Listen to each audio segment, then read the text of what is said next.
tous les ingrédients sont mis en place pour qu'une prochaine escalade de grande envergure se passe, ou bien pour la reprise d'Uvira par l'AFC Bar M23. Nous vous saluons de partout pour vous qui êtes en train de nous suivre. Vous nous suivez à ce moment-ci, peut-être il est soir ou il est jour, cela dépend du moment, du temps et réellement d'où vous nous suivez. Nous vous saluons de partout. Likez, partagez et restez connectés avec nous.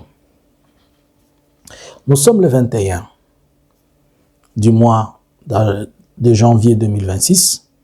Nous venons encore une seconde fois essayer ensemble à notre manière, à notre façon d'analyser ce qui se passe et ce qui se déroule ensemble avec vous. Alors, j'étais en train de dire que tout est mis en place et tous les ingrédients sont là pour que l'escalade d'Uvira refasse surface. D'abord, abonnez-vous, likez, partagez. Ne manquez pas de nous suivre aussi sur Eke Swahili. Si vous n'êtes pas encore abonné sur Eke Swahili, abonnez-vous là-bas sur Eke Swahili aussi. Ici sur Analysons Congo, c'est vous qui... Vous savez, l'objectif, c'est d'atteindre nos 100 000 cas, nos 100 cas. Alors, c'est vous que nous attendons et c'est vous qui faites traîner que les choses avancent. Alors, like, partage, abonne-toi. OK. Ce matin, il a été informé par plusieurs sources de la présence des troupes burundaises qui seraient, le mettons d'abord au conditionnel, mais certaines sources fiables, notamment de la société civile, en ont parlé, que des troupes burundaises ont traversé la frontière du Burundi et se seraient d'abord présentées dans une des quartiers, dans une des places publiques qui ont été vues par certaines personnes à Uvira. Après, ils se seraient déployés vers l'axe qui mène à Kiliba, puisque l'AFC Bar M23 garde ses positions au niveau de Sangué. C'est là où il a établi son état-major pour les troupes qui venaient de cet axe-là. Donc c'est là où il a mis le commandement, si on peut appeler ça commandement opération, quoi, tout ce qu'on peut dire. Alors, le Burundi qui traverse la frontière et ne se limite pas seulement à la frontière, il entre dans les territoires congolais et il se déploie quelque part en face ou non loin des positions AM23, AFC Bar M23. Connaissant que le Burundi est allié au gouvernement de Kinshasa, il est à la fois avec les Wazalendo et les FARDC, il vient aussi en appui. Et selon ces mêmes sources, elles disent que le Burundi veut empêcher ou bien veut donner de l'appui à la FARDC pour toute éventualité. Alors, si j'étais en train de vous dire que les ingrédients qui nous sont présentés, elles sont là, c'est puisque lorsque l'AFC a quitté Uvira, elle a dit ouvertement qu'elle remet Uvira entre les mains de la communauté internationale. Mais au lieu que l'on voit la communauté internationale, nous voyons la FARDC, Bar FNDB, Bar Wazalendo, Bar FDLR et autres qui se présentent, Bar mercenaires qui se présentent à Uvira. Cela entre en contradiction avec l'esprit de la discussion ou bien de la convention ou l'esprit de ce que l'AFC a fait entendre. À moins que l'AFC nous dise le contraire. Sinon, on sait que l'AFC a toujours dit que j'ai suivi une interview où le coordonnateur a fait hier, où il était en train de démontrer que plusieurs fois, ils ont démontré leur bonne foi vis-à-vis du gouvernement de Kinshasa et que le gouvernement de Kinshasa s'est comporté toujours de la même façon. Mais là, ce qui est différent, c'est que quand ils s'étaient retirés de Walikale, ils n'avaient pas écrit une lettre. Quand ils s'étaient retirés dans certains territoires de Massissi, ils n'avaient pas écrit une lettre. Mais spécifiquement pour Uvira, ils ont écrit. Et en écrivant, ils n'ont pas seulement écrit pour faire plaisir, Ils ont écrit pour faire comprendre ce qu'il y avait dans leur tête et dans leur esprit. Que nous sortons ici, mais que si quelqu'un d'autre revient pour mettre ses pieds ici, alors cette personne, on s'en prendra à lui. Dans une réunion que certaines personnalités de l'AFC Barème 23 ont tenue à Kamanyola hier, des sources de la société civile nous font entendre que l'AFC aurait dit que si le troupe de la communauté internationale ne se présente pas ou bien ne prennent pas contrôle d'Ouvira, alors l'AFC Barème 23 n'aura pas de choix que de revenir sur Ouvira. Puisque la logique, c'était ça, que la communauté internationale prenne cette place. Mais jusque-là, cette communauté internationale qui traîne, elle laisse maintenant place au gouvernement et l'AFC, elle se retrouverait dans l'obligation de reprendre ses forces. Ça, c'est la première des choses. De reprendre cette position. Deuxièmement, le gouvernement s'est redéployé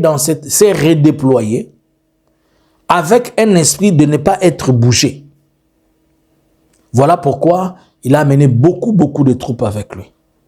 Tierso, nous voyons la présence du Burundi qui revient comme si elle revenait aussi à la guerre. Et cela constitue une provocation directe.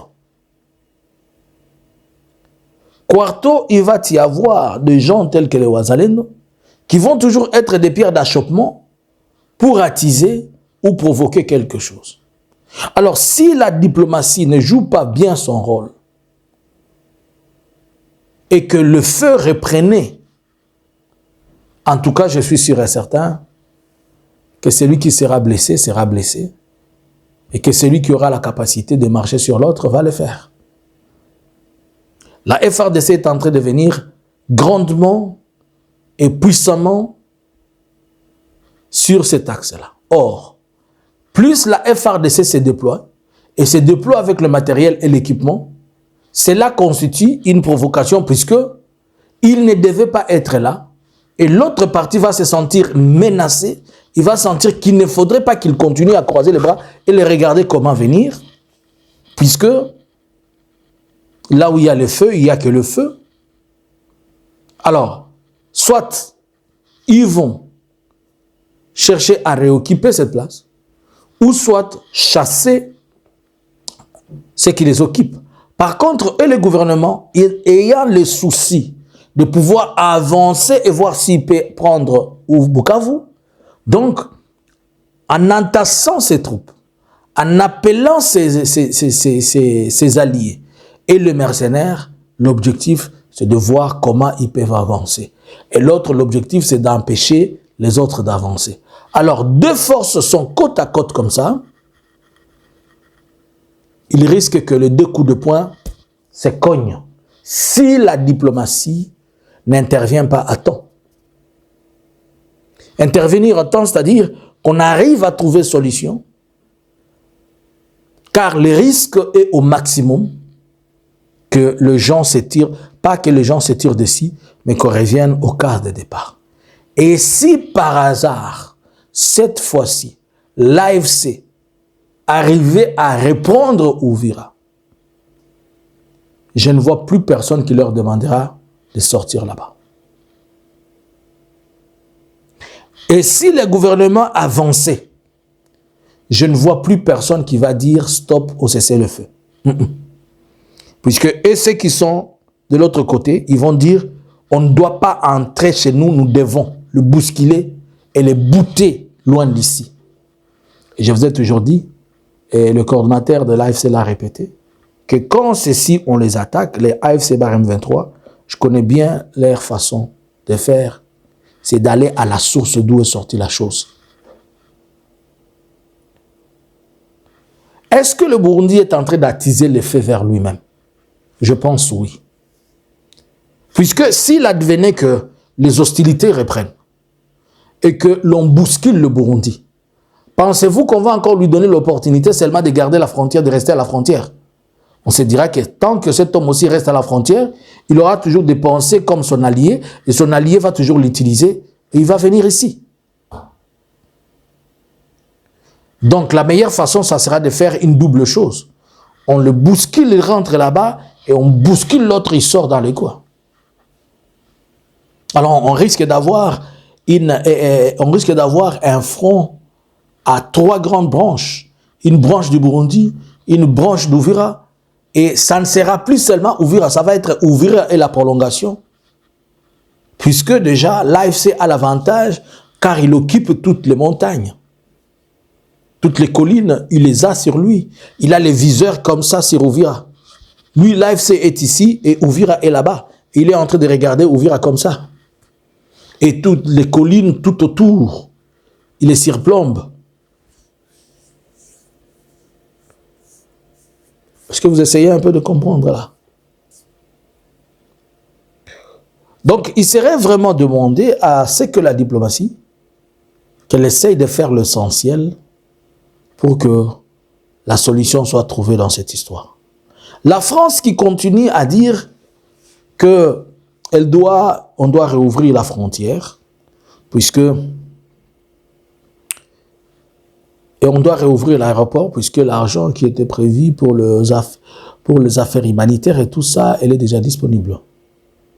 J'ai suivi Donald Trump qui dit, on lui pose la question, est-ce que tu vas aller au sommet de G8, G20, hein, ou quelque chose, au sommet de Paris, où Macron t'invite? Il dit non. On lui pose la question, pourquoi? Il dit, puisque Macron n'est plus là, bientôt Macron va partir. Donc il est déjà en train de conjuguer Macron au passé. Qu'est-ce que je veux dire?